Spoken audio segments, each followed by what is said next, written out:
All right, Ryan Chapman, head cross country, men's and women's, year 11. The team moved in on Saturday. Big crew, around 100 athletes ready to rock. We have big goals this season, following a lot of success, really the last few years. So returners here, we got one of the best in the country, here in Hammer End.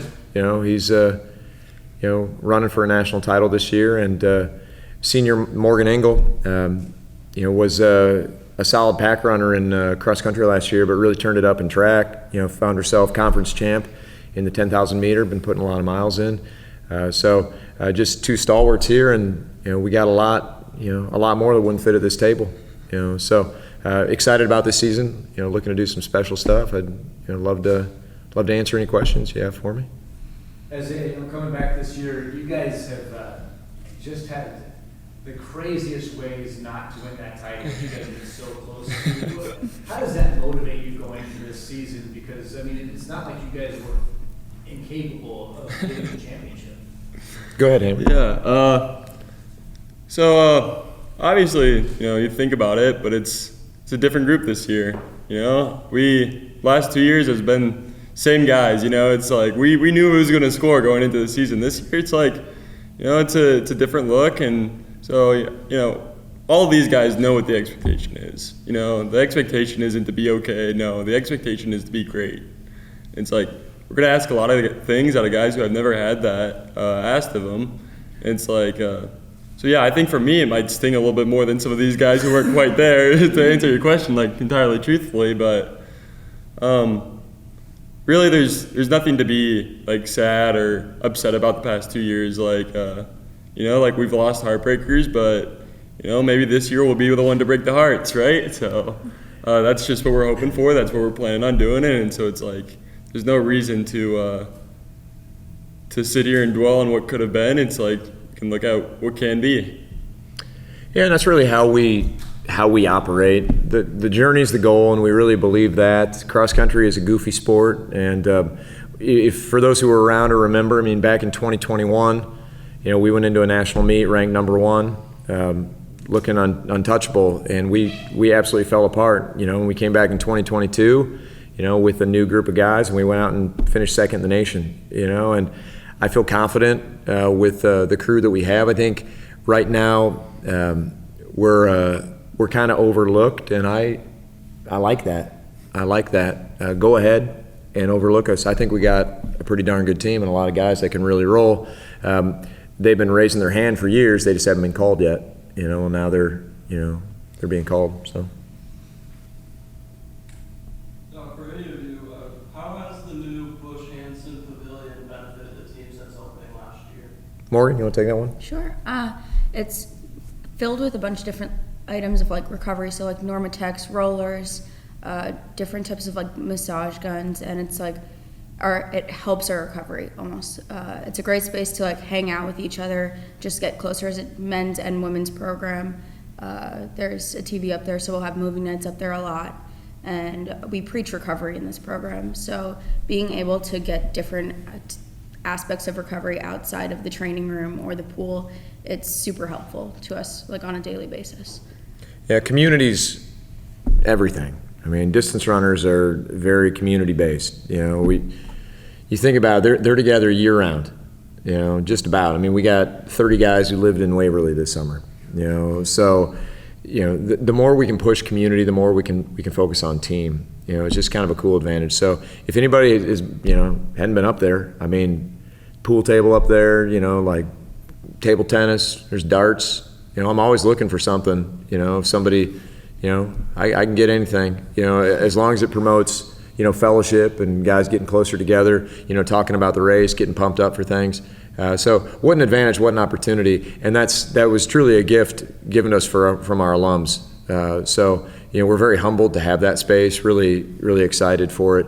We think it's a facility that really nobody has. Talk about the schools in D3. I don't think the majority of Division I programs have a space like that across the street from their home course. So huge advantage for us.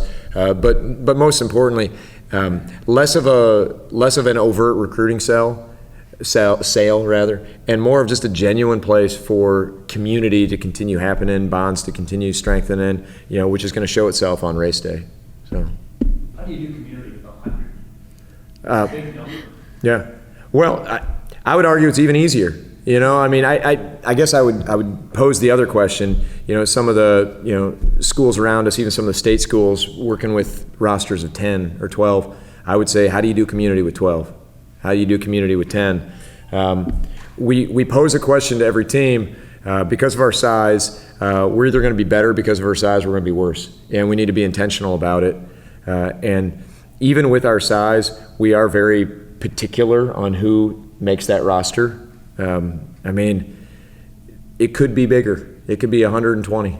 We genuinely, we weed out that roster and really find guys, that are passionate about running. And, we feel really good if you're on this team. We know one thing about you. You might be interested in engineering. You might be interested in bio. You might be interested in English. You might, like to, frisbee golf. You might like to play video games. But regardless, we know one thing. Man, you love running.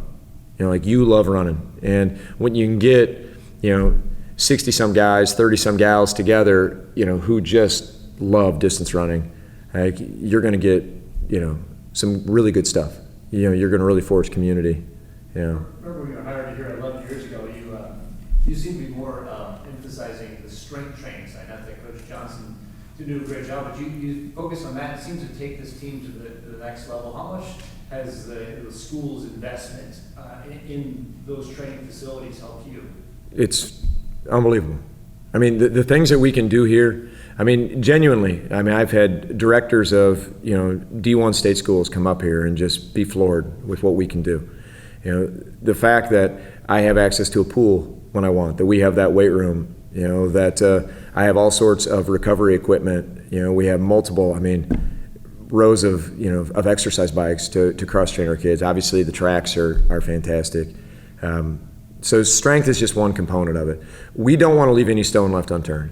I don't want to have a conversation with somebody and say, man, if we could only get the kids to buy into this aspect of running or this aspect of running, So we just don't have to compromise here.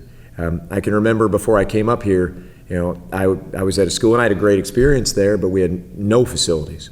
I didn't go from intermediate, to gold standard. I went from bare minimum. We had no indoor track, we had no outdoor track, we had no locker rooms. We didn't even have soft footing, like we do here in Waverly to train on. And we made it work. But I don't know how, because we certainly take advantage, of all the things that we have here. Strength training just being one of those, components. So. For our athletes, we'll open up our home schedule on September 5th. Can you give us a little bit of a preview of what you're looking forward to? John Curt, small meet. It's a small meet, and it's been a small meet, and we're fine with that. Augustana is going to be up here with their full team this year. Their head coach is a proud alum, Matt Heinzman, and we're happy to get them up here. We hope that we can get them, year in and year out. Glorified Rustbuster. A lot of the big names, Hammer here. We'll see about this one. We won't race them, that day. We'll probably just, do a workout. But having said that, we're not jogging. If Wartburg shows up to the track or to a cross country course, we're going to put on a show. We're going to get after it. It just might not be, a full team affair. They're short races, 5K for the women, 6K for the men. We hope to, give, Augie a good experience, and, frankly, any other team that wants to show up. But just a glorified Rustbuster. We're really focused on getting out to Nebraska. First time going out there. We just want to see some teams. I want this guy running against Wichita State, and Mizzou. I want him racing against Nebraska, Nebraska Kearney. I want our team, I want our women to not get overwhelmed with overthinking about, here's Wash U, here's University of Chicago. I want them to go see a bunch of NAI schools they've never heard of, see some South Dakota schools, see some North Dakota schools, and just go out there and run without, this sort of idea of, well, they're supposed to beat us, or they're supposed to, we're supposed to beat them, to just kind of see where we're at. And then 2 weeks after that, we go up to Northfield for pre-nats, with 20 kids, and then the rest of them are here at home. Every other year we host regionals. This is an off year, so the Dan Houston meet will be a little smaller this year, but it'll still be solid. And then we march on over to Augie, for a big one, and that's going to be really important, especially for the women. We'll have everything, and some with Central again on the women's side this year. So we want to find those guys. We want to see them as many times as we get. It's gotten to be I think Morgan would attest to that, it's getting to be a pretty good rivalry, on the women's side between us and Central. So we'll get to see them at Augie, and, after that, we're marching towards a home season. We got conference in Storm Lake this year. Very seldom do we make that trip, over to Storm Lake. Sort of the forgotten, part of Iowa, but we're going to go find it. We're going to go experience it. They got a great course over there, and they put on a good thing. It's one of those where you look at the watch in the charter bus, you say, man, are we almost there yet? But when you get there, it's awfully nice. It's really lovely. We like being there, and, we'll just keep going from there. I did want to mention, we have we talked about the men, in this pursuit of podium finishes. Our women's team is really good this year. I think we're low-key kind of scary good, but, we might even start the season. It's possible. We could even start the season unranked. I mean, we graduate 4 out of our top 7 from last year. And these guys will tell you, there's nothing better in distance running going in as a dark horse. Running to expectations, we're not afraid of that. Don't get me wrong, we're not going to shrink from that. But for these women, I think they have a lot to prove. We've obviously been at the national meet the last couple of years, but to their standards, I don't think we really have done much while we're there. We've put up a fight, but our finishes, haven't necessarily showed the depth and the quality of our team. So we have some pretty hungry athletes and a really tenacious freshman class and first-year class. Morgan has been running, her tail off. She's, been putting in 80-mile weeks, this summer. We're not going to be doing those anymore. We're back, in best shape of her life, and some of her teammates are really ready to go and fired up. So even after graduating, our top 2 from last year, Myrna and Haley Meyer, and losing Carly Kramer and Lily Peterson, all these girls, man, I think our girls could really make some noise. So. Morgan, is there a freshman that surprised you in the early weeks here? We just did our first workout today, and we honestly just had fantastic pack work. Me and Maddie Myrna still lives in Waverly, so her, me, and Lydia Moss worked together this morning, but there was a huge pack of just all the freshman girls behind us with our 5, 6, 7 girls typically. So I think the entire freshman class is coming in just blowing my mind. We've never had a freshman class like this before. The current junior class is the only thing that I could think of to compare. But otherwise, they're just fantastic. What she's really saying, that the freshman girls are super competitive. Yeah. So she doesn't want to miss a name, and have these girls say, you forgot about me, but there really isn't a weak link in that group. There's 10 gals that are, ready to rock, so. They all have attitude. They all come ready to play. So. More from my own curiosity than anything, driving past the Mass course, there's a growing number of shoes in the tree. Is that something you can explain or talk about at all? There is a shoe tree. There is a shoe tree on the course right behind the starting line. We are trying to, kind of stop growing the shoe tree. Why? Why a shoe tree? You go down to Terre Haute, Indiana, to Champions Course down there at Indiana State. They've held more national meets than anywhere else, and they have a shoe tree down there. So I think some of our, maybe some of our athletes, probably some of our athletes, I think tried replicating that a little bit. So I've tried to keep a kibosh. I feel like we want to make sure that we don't have any environmental protection agencies coming here, marching for the tree. If I see one person up in that tree saying no more shoes or I'm doing a hunger strike, I'll get a ladder and get all of them out tomorrow. All right, so it's more of just sort of a cross country tradition stemming from Terre Haute, but to be continued. The adventures of the shoe tree. But yeah, I bet there's 60 pairs of shoes in there right now. And some of them are pretty nice shoes. There's some carbon shoes in there. So if somebody's willing to climb up that, they might get a pair of 275 shoes for free $99. So, any other questions, I gentlemen? want to have Isaiah answer that question. Do you know who started that? I have some ideas. No. I think we're trying to cut back on the shoe tree is what the rumor mill is. But, yeah. Anything else I can answer for you today, guys? By mid-season, what should observers see if this group is developing into another national podium team? What am I going to be looking for? Yeah. So, it's a great question because on the men's side, we have to have guys rise to the challenge. We return one cross-country All-American. One. We return other track All-Americans, but we got one cross-country All-American. And there was a quote put out about a month ago or so, 6 weeks ago, from the Stride Report, and it said something to the extent, maybe you remember exactly, about how Wartburg's been able to manufacture All-Americans like out of thin air. I like hearing that. We feel good about that. That's not something that I feel as a coach I can just do. The athletes genuinely have to sort of look in the mirror and see, okay, now it's my turn. We talk in our program about a shark's tooth mentality. One tooth falls out, another one comes back. we replace, easily. And that's why I said why a lot of people might write off our men this year because, we bring back this guy, we bring back Zog.